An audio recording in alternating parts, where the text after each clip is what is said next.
আপনারা যদি সাপলিং অর্থাৎ গাছের চারা বিতরণের ক্যাম্প করতে পারেন খুব সুবিধা হয়। ফরেস্ট মিনিস্টার আছেন না, ফরেস্ট সেক্রেটারি আছেন মনীষ জৈন, আপনারা এই যে আমাদের 75টি বড় রথযাত্রা উৎসবে সরকারিভাবে ক্যাম্প করছে, আপনি সৌমিত্র মোহন মহোদয় মানে প্রধান সচিবের সঙ্গে কথা বলে ওখান থেকে যদি জনসাধারণের উদ্দেশ্যে কিছু চারা বিতরণ করেন, শুধু ইউসি চারা দেবেন না, ইউসি চারাটা দেবেন না, ওটা মাটির পক্ষে ক্ষতিকারক। ফল গাছের চারা বিতরণে উৎসাহিত করুন এবং সমুদ্র তীরবর্তী এলাকার মেলাগুলিতে নারকেল গাছের চারা বেশি করে বিতরণ করুন, যেখানে বেশি বজ্রপাত হয়। ব্যাপকভাবে করুন। আমরা তো 7,20,00,000 গাছ লাগাবো ঠিক করেছি। আগামীকাল আমাদের অরণ্য সপ্তাহ শুরু হবে। তা আমি আজকে সকালে একটা ন্যাশনাল চ্যানেলে দেখছিলাম উত্তরপ্রদেশ 26 কোটি গাছ লাগাচ্ছে। আমাদের কেন্দ্রীয় স্বরাষ্ট্র সমবায় মন্ত্রী অমিত শাহজি তার নিজের লোকসভা কেন্দ্রে 1,20,00,000 গাছ লাগাচ্ছেন। তা এত বড় রাজ্য, আমরাও এক্ষেত্রে অন্তত উত্তরপ্রদেশের সঙ্গে প্রতিযোগিতা করতে পারি। ঠিক আছে স্যার, ইনফ্যাক্ট আমরা আপনাদের দেশে এইবার আমরা 7,50,00,000 গাছ লাগাবার জন্য প্ল্যানিং করে ফেলেছি স্যার। আর এয়ারনেস আপনাকে কেন্দ্র করে স্যার 2,80,000 গাছগুলো 2,80,00,000 গাছগুলো স্যার আমরা in the meantime planning করে ফেলেছি, এরিয়াগুলো আইডেন্টিফাই করে নিয়েছি স্যার। আর এছাড়া স্যার আপনি যেটা আজকে নির্দেশ দিলেন সৌমিত্র মোহন সেন কথা বলে 75 যেখানে হচ্ছে সুন্দর করে আমরা ওখানে মানে আমাদের হর্টিকালচার ফুড ওরিয়েন্টেড কোকোনাট ভিত্তিক গাছগুলো বিল করার উদ্যোগ নিয়ে নেবো স্যার। আপনাকে আর কেএমসি কমিশনারকে আমি বিশেষভাবে বলবো, আমার ভবানীপুর বিধানসভা কেন্দ্র সেখানে একটা বড় লক্ষ্যমাত্রা নিয়ে গাছ বিতরণের দায়িত্ব আপনাদের দুজনকে নিতে হবে। একদিন বলবেন, আমি লঞ্চিং করে দিয়ে আসবো। স্যার অর্ডার করে নিচ্ছি স্যার। নমস্কার, জয় জগন্নাথ। আমি প্রথমেই অভিনন্দন জানাবো আমাদের বিভিন্ন সন্ত সমাজের প্রতিনিধিরা এবং রামকৃষ্ণ মঠ মিশন, ইস্কন, ভারত সেবাশ্রম সংঘ সহ যারা আমাদের পরম্পরায় ঐতিহ্য এবং সংস্কৃতির মেলবন্ধন ধরে রাখার ক্ষেত্রে অগ্রণী ভূমিকা নেন, তাদের সকলকে আমি প্রথমে কৃতজ্ঞতা এবং অভিনন্দন জানাবো। আমার সঙ্গে এই রাজ্যের সমস্ত ঐতিহ্যবাহী রথযাত্রা কমিটিগুলি ভার্চুয়ালি যুক্ত হয়েছেন জেলা শাসকদের ব্যবস্থাপনায়। আমি সবাইকে রথযাত্রার প্রাক্কালে আগাম শুভেচ্ছা এবং অভিনন্দন জ্ঞাপন করি। মাননীয় রাষ্ট্রমন্ত্রী তথ্য সংস্কৃতি দপ্তর এবং ট্যুরিজম ডিপার্টমেন্ট শ্রীমতী পূর্ণিমা চক্রবর্তী মহোদয়া আছেন। মাননীয় মুখ্য সচিব শ্রী মনোজ আগরওয়াল মহোদয় সহ আধিকারিক বৃন্দ রয়েছেন, পুলিশ আধিকারিকরা রয়েছেন, আমাদের আয়োজক দপ্তর তথ্য সংস্কৃতি দপ্তরের প্রধান সচিব সৌমিত্র মোহন সহ তার দপ্তরের জেলা এবং রাজ্যের আধিকারিক বৃন্দ রয়েছেন, জেলা শাসকরা রয়েছেন। আমি প্রত্যেককে অভিনন্দন এবং ভার্চুয়ালি যে সমস্ত বিধায়করা যুক্ত হয়েছেন তাদেরকেও আমার পক্ষ থেকে আন্তরিক শুভেচ্ছা জানিয়ে দু চারটি কথা বলবো।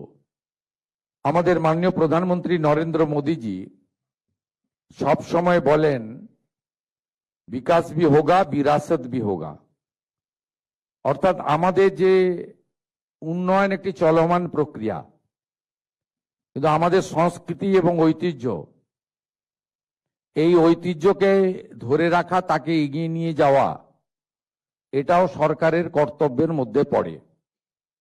স্বাভাবিকভাবে এই পশ্চিমবঙ্গ শুধুমাত্র সাংস্কৃতিক রাজধানী ভারতবর্ষের একটা সময় ছিল তা নয়, পশ্চিমবঙ্গ আধ্যাত্মিক আন্দোলনের একটি বড় ভূমি। এখানেই ঠাকুর শ্রী শ্রী রামকৃষ্ণ দেব সহ প্রভু শ্রী চৈতন্য দেব তারা এখানে আধ্যাত্মিক আন্দোলনের সূচনা করেছেন। এই ভূমিতে স্বামী প্রণবানন্দ থেকে স্বামী বিবেকানন্দ, জগৎজননী মা শারদামণি থেকে রানী রাসমণি, এদের এই পুণ্যভূমি, এই ভূমিতে আমাদের ঐতিহ্য, সংস্কৃতি এবং আধ্যাত্মিকতার মেলবন্ধনের একটি অন্য বড় উৎসব হলো রথযাত্রা। এই রথযাত্রাকে কেন্দ্র করে এমন এমন উৎসব এই রাজ্যে রয়েছে 50-100 বছর নয়, শত শত বছরের পুরনো। মহিষাদলের রথযাত্রা বলুন, মাহেশের রথযাত্রা বলুন, এমন অনেক রথযাত্রা রয়েছে, কোচবিহার থেকে কাকদ্বীপ, দার্জিলিং থেকে দীঘা, যারা আমাদের ঐতিহ্য, পরম্পরা, আধ্যাত্মিকতা এবং আনন্দের মিলন ক্ষেত্রের রূপ নেয়। এতদিন সরকারি স্তরে এই রথযাত্রাগুলিতে কয়েকজন ট্রাফিক পুলিশ পাঠিয়েই সরকার তার দায়িত্ব শেষ করতেন, কিন্তু বর্তমান সরকার মাননীয় প্রধানমন্ত্রীর যে স্লোগান উন্নয়ন এবং ঐতিহ্য দুটোকে সামনে রেখে এগোতে চায়, তাই আমরা এবারের রথযাত্রায় সরকারিভাবে আমরা সক্রিয়ভাবে অংশগ্রহণের সিদ্ধান্ত নিয়েছি। মুখ্যমন্ত্রীর সাথে সাথে আমার হাতে তথ্য সংস্কৃতি দপ্তর রয়েছে। এই দপ্তরের মাধ্যমে আমরা পশ্চিমবঙ্গের 75টি ঐতিহ্যবাহী রথযাত্রার যে মেলা হয়, মিলন উৎসব হয়, সেখানে আমরা সেবা কেন্দ্র স্থাপন করার সিদ্ধান্ত নিয়েছি। তথ্য সংস্কৃতি দপ্তরের পরিচালনায় এই সেবা কেন্দ্রগুলিতে পুণ্যার্থী এবং যে সমস্ত দর্শকরা আসবেন, ভক্তমণ্ডলীকে ন্যূনতম পরিষেবা প্রদান করা হবে রাজ্যের 75টি জায়গায়। এতে পুরসভা, জেলা প্রশাসন, জেলা পুলিশ এবং সংশ্লিষ্ট রথযাত্রা কমিটিকে যুক্ত করে আমরা করছি। আমরা যে সমস্ত রথযাত্রাগুলি দশকের পর দশক ধরে হয়, প্রাথমিকভাবে এমন প্রায় 60টি রথযাত্রা কমিটিকে আমরা 5 লক্ষ টাকা করে সরকারি সহায়তা আজকে প্রদান করব। এটি আমাদের অংশগ্রহণ। এক্ষেত্রে প্রথম বছর তালিকা তৈরিতে কোনো যদি ত্রুটি থেকে থাকে আপনারা ক্ষমা সুন্দর দৃষ্টিতে দেখবেন। আগামী দিনে তথ্য আপনারা যদি তথ্য সংস্কৃতি দপ্তরের আধিকারিক তথা জেলা শাসকদেরকে জানান, আগামী দিনে আমরা ত্রুটিপূর্ণ তালিকা তৈরি করার চেষ্টা করব। কিন্তু এটি একটি শুরু, এটা অনেক দূর যাবে। আজকে যে বৃক্ষটি রোপিত হলো রথযাত্রাকে কেন্দ্র করে, আগামী দিনে সেটা ময়ূরীয় পরিণত হবে। এটাকে একটি ঐতিহ্য এবং উৎসবে আমরা পরিণত করার চেষ্টা করব ধীরে ধীরে। আপনাদের আমি যে সমস্ত ঐতিহ্যবাহী রথযাত্রা কমিটি আজকে সরকারের এই সামান্য যোগদানে কিছুটা উপকৃত হলেন, তাদেরকে আমি বলবো যে পুরনো ঐতিহ্যবাহী রথগুলো রক্ষণাবেক্ষণ সংস্কারের প্রয়োজন রয়েছে। সেই কাজে আপনারা এই সামান্য অর্থ ব্যয় করবেন, এটা আমি আশা করব। অনেক জায়গায় বিশেষ করে কাঠের নির্মিত রথগুলিতে সংরক্ষণের প্রয়োজন রয়েছে।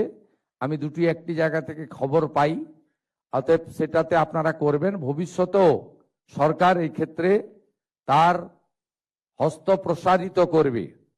এবারের বাজেটে আমরা তীর্থক্ষেত্র সার্কিট নামে একটি ব্যবস্থা রেখেছি। আমাদের ঐতিহ্যশালী মঠ মন্দির ইত্যাদি সংস্কার এবং মুর্শিদাবাদের কিরিটেশ্বরী সহ অনেকগুলি প্রাচীন মন্দির যার পুরনো ঐতিহ্য এবং ইতিহাস রয়েছে, তাদের পুনর্সংস্কার এবং হেরিটেজের আওতায় আনার ক্ষেত্রে আমরা উদ্যোগ গ্রহণ করেছি। এক্ষেত্রেও আগামী দিনে পশ্চিমবঙ্গে এই তীর্থক্ষেত্র সার্কিটের ক্ষেত্রে গুরুত্বপূর্ণ কাজ হবে আগামী 2 বছর ধরে। এর জন্য প্রাথমিকভাবে এই বর্ষে 1000 কোটি টাকা আমরা ধর্মীয় স্থানগুলিকে রক্ষণাবেক্ষণ, সংরক্ষণ, উন্নতি করার জন্য 1000 কোটি টাকা আমরা বরাদ্দ করেছি। আমরা ভারত সেবাশ্রম সংঘের হসপিটালগুলিকে আয়ুষ্মান ভারতের এনলিস্টের মধ্যে অন্তর্ভুক্ত করেছি। আমরা রামকৃষ্ণ মঠ ও মিশন পরিচালিত বিভিন্ন বিদ্যালয়, বিশ্ববিদ্যালয়, কৃষি বিদ্যালয়, তাদের যে কিছু প্রস্তাব ছিল সেই প্রস্তাব আমরা গ্রহণ করেছি। স্বামী বিবেকানন্দের যে জন্মস্থান সিমলা, সেখানেও আমরা একটি 5 কোটি টাকা কর্পাস ফান্ড তাদেরকে দেওয়ার সিদ্ধান্ত নিয়েছি। কারণ ওই ক্ষেত্র আমাদের কাছে পুণ্যভূমি, সেই পুণ্যভূমিকে রক্ষণাবেক্ষণ করার ক্ষেত্রে তাদের সমস্যা হচ্ছে, সেক্ষেত্রেও সরকার কিছুটা এগিয়ে এসেছে। বলতে গেলে অনেক সময় লাগবে, আমি দীর্ঘ বক্তব্য রাখবো না। আমি আপনাদের সকলকে রথযাত্রার অভিনন্দন জানিয়ে আরেকটি ঘোষণা দিয়ে শেষ করব। এবারে শ্রাবণ মেলা, শ্রাবণ মাসে জলযাত্রীরা যান।